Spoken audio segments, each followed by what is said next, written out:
नमस्कार, मेरा नाम है इंजीनियर अरविंद और आप देख रहे हैं बीएच न्यूज।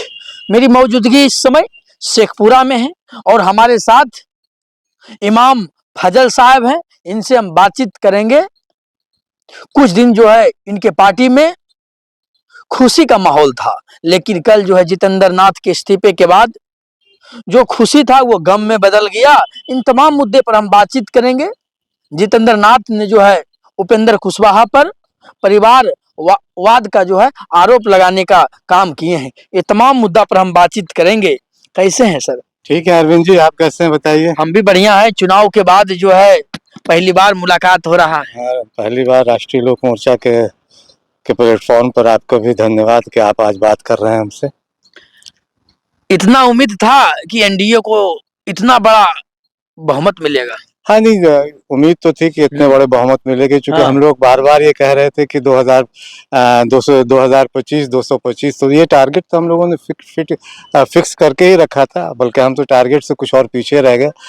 विपक्ष को ये उम्मीद नहीं थी कि हम लोग इतना बड़ा जनादेश हमें मिलेगा, लेकिन चूंकि माननीय नीतीश कुमार जी के काम, माननीय उपेंद्र कुशवाहा जी का साथ और माननीय प्रधानमंत्री नरेंद्र मोदी जी की विकास का मॉडल, यानी डबल इंजन की सरकार, और उसके साथ साथ सामाजिक न्याय के जो रहनुमा हमारे नेता, राष्ट्रीय लोक मोर्चा के राष्ट्रीय अध्यक्ष, राज्यसभा सांसद माननीय उपेंद्र कुशवाहा जी के जो, और फिर मांझी जी और चिराग पासवान जी, इन सब लोगों के जो एक साथ था, एक गठबंधन था, उसकी वजह से हमें ये उम्मीद थी कि हम बड़े बहुमत के साथ सरकार बना रहे हैं। ये बराबर हम लोग कह रहे थे। राष्ट्रीय लोक मोर्चा में सब कुछ ठीक नहीं चल रहा है सर।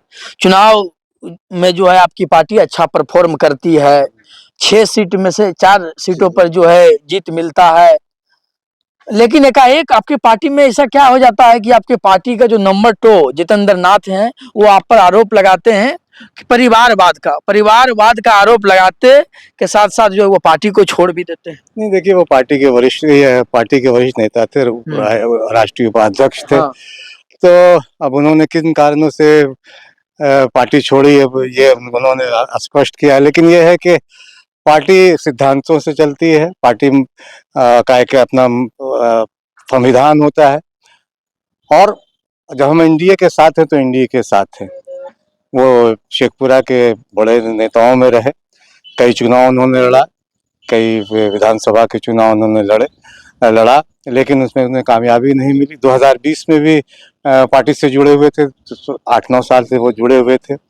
उनका क्लेम था कि यहाँ उन्हें टिकट दिया जाए, लेकिन चूंकि गठबंधन का एक धर्म होता है, गठबंधन में ये सीट हमें नहीं मिली। हाँ। और अगर 2020 में भी उन्होंने पार्टी ने टिकट दिया था यहाँ से, उन्होंने अंतिम समय में टिकट वापस कर दिया, चुनाव उन्होंने नहीं लड़ा। अगर उस वक्त चुनाव लड़ा होता तो शायद उनका क्लेम ज्यादा बनता, लेकिन उस वक्त उन्होंने चुनाव नहीं लड़ा।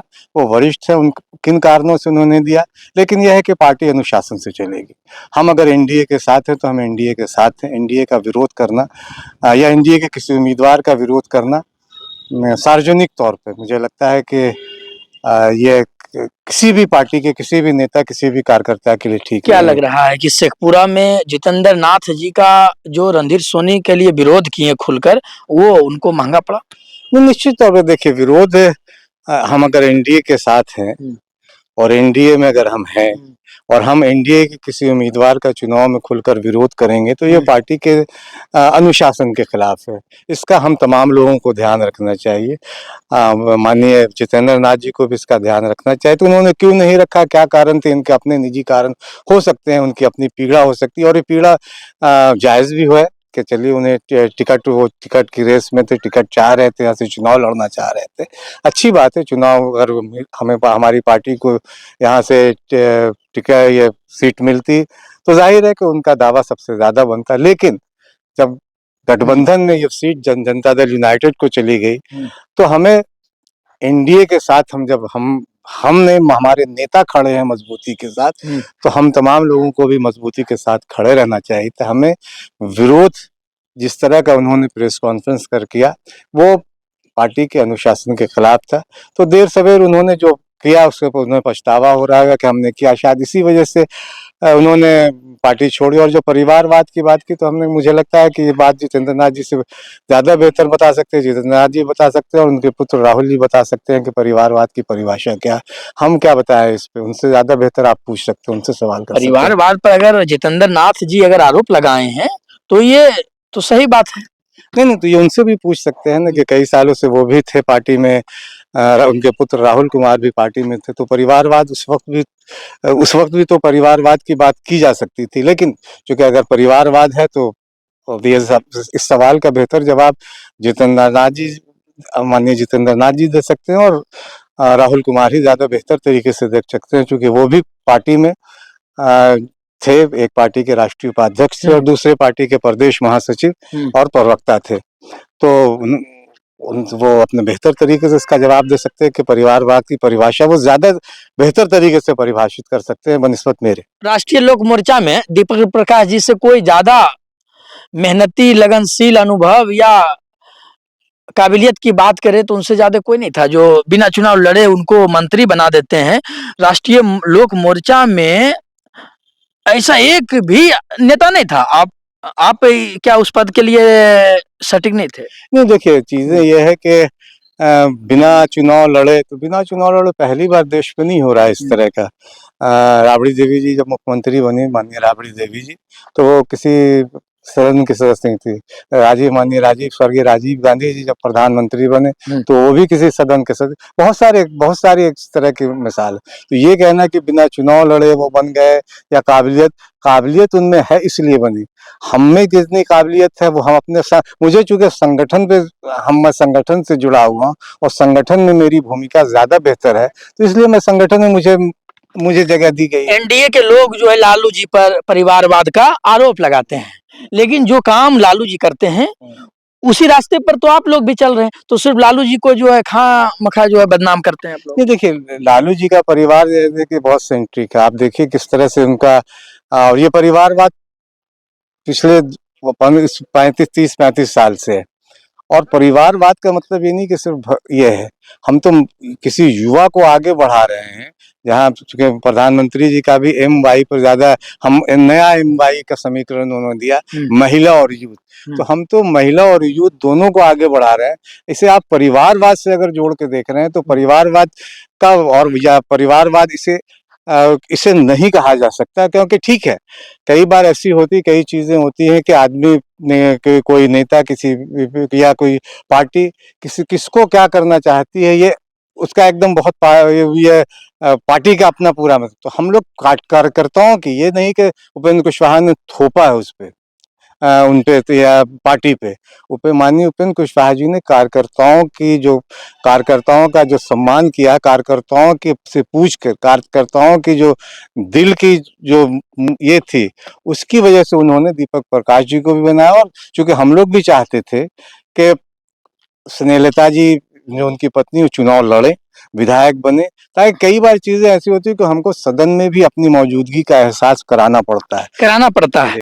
आपने बोला कि कार्यकर्ताओं से जो पूछकर, कार्यकर्ताओं से राय लेकर दीपक प्रकाश को मंत्री बनाया गया, तो जितेंद्र नाथ से नहीं पूछा गया था, या जितेंद्र नाथ जी को आप लोग अपना राष्ट्रीय लोक मोर्चा का कार्यकर्ता नहीं मानते थे? नहीं, जितेंद्र नाथ जी का साथ मामला यह है कि जितेंद्र नाथ जी जब 4 नवंबर शायद संभवतः वो तारीख थी जब उन्होंने प्रेस कॉन्फ्रेंस किया था, और प्रेस कॉन्फ्रेंस करके NDA उम्मीदवार के खिलाफ उन्होंने वोट देने की सार्वजनिक तौर पे घोषणा की थी। तो मुझे लगता है कि इसके बाद नैतिक तौर पे उन्हें पार्टी से पहले ही भी इस्तीफा दे देना चाहिए था, लेकिन देर किया, दुरुस्त किया। उनके लिए शुभकामनाएं, उनके लिए पूरी जो भी टीम राष्ट्रीय लोक मोर्चा से जो लोग इस्तीफा दिए उनके लिए शुभकामनाएं, भविष्य की शुभकामनाएं कि वो और बेहतर करें, क्योंकि वो अगर बेहतर करेंगे तो शेखपुरा का विकास होगा। उपेंद्र कुशवाहा जी का एक बयान आता है कि हमने जो है पार्टी को बचाने के लिए दीपक प्रकाश को मंत्री बनाया है, तो सबसे पहले जनहित है, जनता का हित है या पार्टी है? नहीं, देखिए पार्टी रहेगी तभी हम जनहित कर सकते हैं। पार्टी को बचे रहेगी, पार्टी के साथ ही हम सड़कों पर लड़ाई लड़ेंगे। लड़ाई लड़ते रहे, हम शिक्षा के लिए लड़ाई लड़ा, स्वास्थ्य के लिए लड़ाई लड़ा, और भी कई दूसरे मुद्दे हैं जिस पे लगातार हम सड़कों पर उतरे। हम सदन में रहकर भी लड़ाई लड़ते रहे और सदन के बाहर भी लड़ाई लड़ते रहे।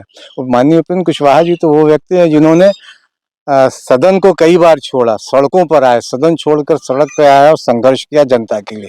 तो पार्टी के साथ, और इनकी काबिलियत यही है ना कि हमने 2021 में विलय किया और जब हमारे माननीय नीतीश कुमार जी से उस वक्त किन्हीं बातों को लेकर मतभेद हुआ तो हमने अलग अपनी पार्टी बनाई और फिर पार्टी हमने खड़ी कर ली बिहार में। ये बहुत कम होता है कि विलय के सिर्फ 1 साल के बाद कोई कोई कोई नेता फिर से अपनी पार्टी को खड़ा करे। और आज ये है कि हम 3 सालों के बाद अपने मेरी मौजूदगी राज्यसभा में भी है और विधानसभा में भी है। तो ये तो काबिलियत माननीय उपेंद्र कुशवाहा की लोकप्रियता, उनकी काबिलियत, उनका नेतृत्व, उनकी नेतृत्व क्षमता को हम का सम्मान करेंगे कि उन्होंने पार्टी को भी आगे बढ़ाया और पार्टी को मजबूती दिलाई। आपने एक शब्द कहा कि पार्टी को बचाने के लिए पहले पार्टी है, उसके बाद जनहित है। तो पार्टी को बचाने के लिए जो भी राष्ट्रीय लोक मोर्चा में कार्यकर्ता है, उसके जो भी काबिल कार्यकर्ता है उसको जो है साइड करके अपने बेटे को बैठा दो ताकि जो है पार्टी सुरक्षित रहे। नहीं, साइड में बेटे को बैठाना कार्यकर्ताओं की मांग थी। हम लोग कार्यकर्ताओं की मांग के बाद ही हमने ये फैसला लिया। ये नहीं है कि काबिल के साइड में बहुत सारे लोगों को बहुत सारे जगह उन्होंने ये किया। बहुत सारे जो विधायक बने सब तो घर से नहीं थे। 5 टिकट उन्होंने बाहर के लोगों को दिया है ना। 6 सीट में 5 लोग से एक लगाया।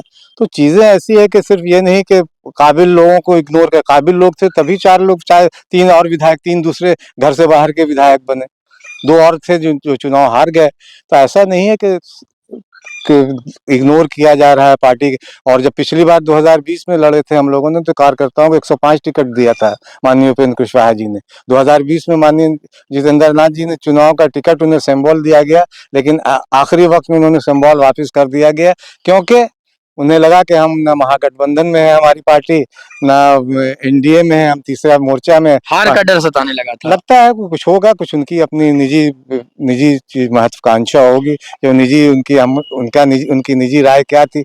लेकिन 2020 में उन्हें अगर चुनाव लड़ा होता तो शायद शेखपुरा में उनकी मजबूत दावेदारी होता। हम अंतिम सवाल लेते हैं सर कि जितेंद्र नाथ जी को जाने से क्या लगता है राष्ट्रीय लोक मोर्चा को नुकसान कोई? नहीं, देखिए पार्टी में लोग आते रहते हैं, जाते रहते हैं, किसी के आने किसी के जाने से कोई नुकसान। पार्टी रहती है, पार्टी के नेता रहते हैं। शेखपुरा जिला की जहाँ तक बात है, मुझे लगता है कि शेखपुरा जिला में आने वाले दिनों में हम और मजबूती के साथ यहाँ अपनी कमेटी बनाएंगे, जिला कमेटी बनाएंगे, क्योंकि जिला कमेटी अब भंग हो गई है। तो जो मजबूत लोग थे, पहले भी हम लोग चाह रहे थे कि इस तरह की एक मजबूत बने, लेकिन बीच में कहीं कम्युनिकेशन गैप हुआ। जितेंद्र जी बहुत सम्मानित नेता हम लोगों के थे, अब हैं अभी भी शेखपुरा के लिए। मैं मानता हूँ कि वो सम्मानित नेता है। लोगों को बहुत सारी उम्मीदें अब भी होंगी। मेरी शुभकामनाएं उन तमाम लोगों के लिए जिन्होंने पार्टी छोड़ी। लेकिन किसी के आने से पार्टी से बड़ा कोई नहीं होता, पार्टी ही सबसे बड़ा होता है। पार्टी से बड़ा कोई व्यक्ति, कोई नेता, कोई नहीं होता। इनका कहना है कि पार्टी से बड़ा कोई नहीं हो सकता है, पार्टी सर्वोपरि है। हमारे साथ जो है फजल इमाम साहब हैं, इन्होंने जो तमाम मुद्दा पर अपनी बात को जो है रखने का काम किया, चाहे दीपक प्रकाश जी को मंत्री बनाने को लेकर हो या जितेंद्र नाथ जी को पार्टी छोड़ने को लेकर हो। आप क्या सोचते हैं? आप हमारे कमेंट बक्सा में लिखकर जो है अपनी राय दीजिए। धन्यवाद।